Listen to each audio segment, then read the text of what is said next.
Air hostess यानी कि फ़िज़ाई मेज़बान जिनकी ज़िम्मेदारी होती है दौरान परवाज़ मुसाफ़िरों को फैसिलिटेट करना, और ये फ्रीक्वेंट ट्रैवलर होते हैं क्योंकि इनकी जॉब डिस्क्रिप्शन ऐसी होती है, एक फ़्लाइट से अराइवल, दूसरे से डिपार्चर।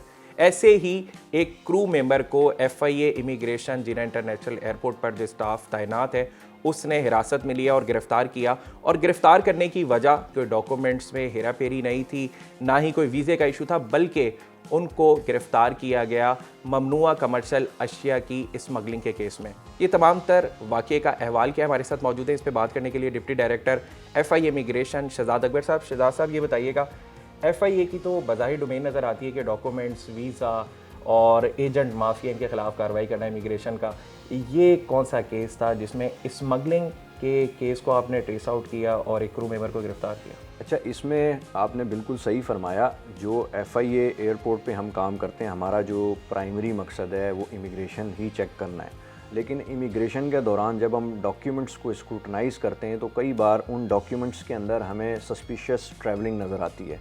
मिसाल के तौर पे एक इंसान ने उम्रा का वीज़ा लिया और उसकी हमने मंथ की जब ट्रैवलिंग चेक की तो उसके 15 से 20 ट्रैवल्स हैं।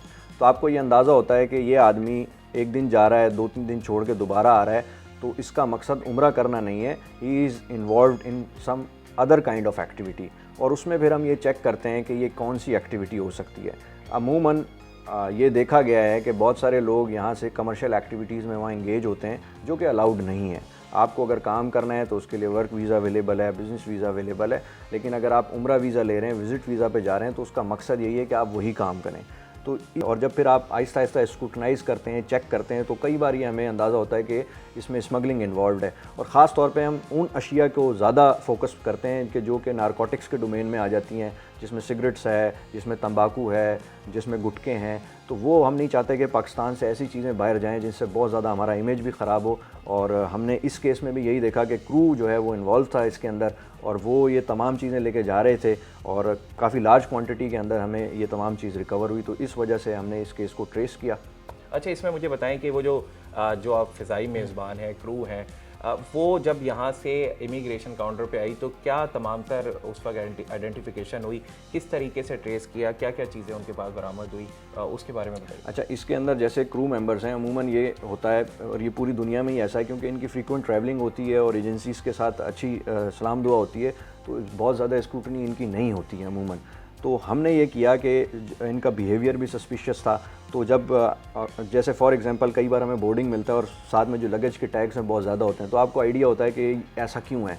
इसी तरह मैंने आपको ट्रैवलिंग का बताया, बहुत फ्रीक्वेंट ट्रैवलिंग है तो ऐसा क्यों है।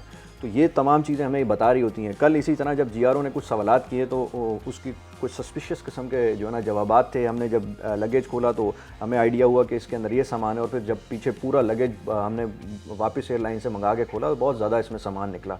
और फिर हमने जब इंटेरोगेशन की तो ये आइडिया हुआ कि ये खातून जो है 2014 से एक इंटरनेशनल एयरलाइन में काम कर रही थी, और हमें उन्होंने इंकशाफ किया कि लास्ट 6 मंथ से वो इस काम में इन्वॉल्व हैं। और उन्होंने ये भी बताया कि 10 से 12 क्रू इसी तरह फ़ीमेल एयर होस्टेसेस ये काम कर रही हैं। उन्होंने अपनी रिंग लीडर का भी बताया, जिसका नाम अभी लेना मुनासिब नहीं है क्योंकि इसकी इंटेरोगेशन इसी सर्कल हमारा कर रहा है, और तमाम लोगों को इंक्वायर किया जाएगा और उसके बाद जो भी FIR का डिस्पोजल होगा वो किया जाएगा। यानी कि अब ये जो क्रू मेंबर्स हैं, जो उसके अलावा भी जो शहरी हैं जो बैरून मुल्क सफ़र करते हैं, तो वो वॉच लिस्ट में है कि सिर्फ डॉक्यूमेंट्स नहीं बल्कि जो तमाम तर उनके पास जो भी चीज़ें होंगी वो तमाम तर चेक होंगी। तो क्या FIA इमिग्रेशन अब तमाम को वॉच लिस्ट में रखने जा रही है? अच्छा, इसके अंदर वही मैं बात को कहूँगा कि हमारा जो डॉक्यूमेंट्स का मेन काम है, और उन डॉक्यूमेंट्स के ज़रिए हम जाते हैं। डंकी के जितने भी हैं वो हम चेक करते हैं, रूट्स, ह्यूमन ट्रैफिकिंग, स्मगलिंग, बहुत सारे लोग हमारी यहाँ से खातून जो बाहर किसी इलिसिट एक्टिविटी में इन्वॉल्व हैं उस पर भी हम नज़र रखते हैं। तो बहुत सारा काम जो है FIA इस वक्त इमिग्रेशन में कर रही है। ऑन एवरेज हमारा जो इस वक्त डिटेक्शन रेट है जो कि FIR में कन्वर्ट हो रहा है वो तकरीबन 2 FIRs पर डे जा रही है। उसमें एजेंट्स भी इन्वॉल्व होते हैं, उसके अंदर जो लोग इस पूरी चेन के अंदर इन्वॉल्व होते हैं। थोड़े दिन पहले एक बड़ा ज़बरदस्त हमने जो है केस किया जिसमें मेडिकल डॉक्यूमेंट्स की फोर्जरी सारी हो रही थी, और ये पीछे पूरा पता लगा कि पूरी एक मेडिकल की मार्केट में किस तरह कर रही है। अब ये जैसे एक हमने काम देखा कि जिसके अंदर क्रू के मेंबर्स, उनको हमने स्क्रूटनाइज़ किया और ये पता लगा कि एक एयरलाइन के तमाम का तमाम ज़्यादातर जो स्टाफ है 10 से 12 एयर होस्टेसेस काम में इन्वॉल्व हैं। तो हम ये सारी चीज़ें देख रहे हैं कि किस तरह से जो है ना FIA अपने मुल्क का नाम बाहर रोशन कर सकती है, और ऐसे केसेस जिसमें ख़ास तौर पे ट्रांसनेशनल किस्म का कोई क्राइम इन्वॉल्व है तो हमारा फोकस होता है कि वो चीज़ ना हो।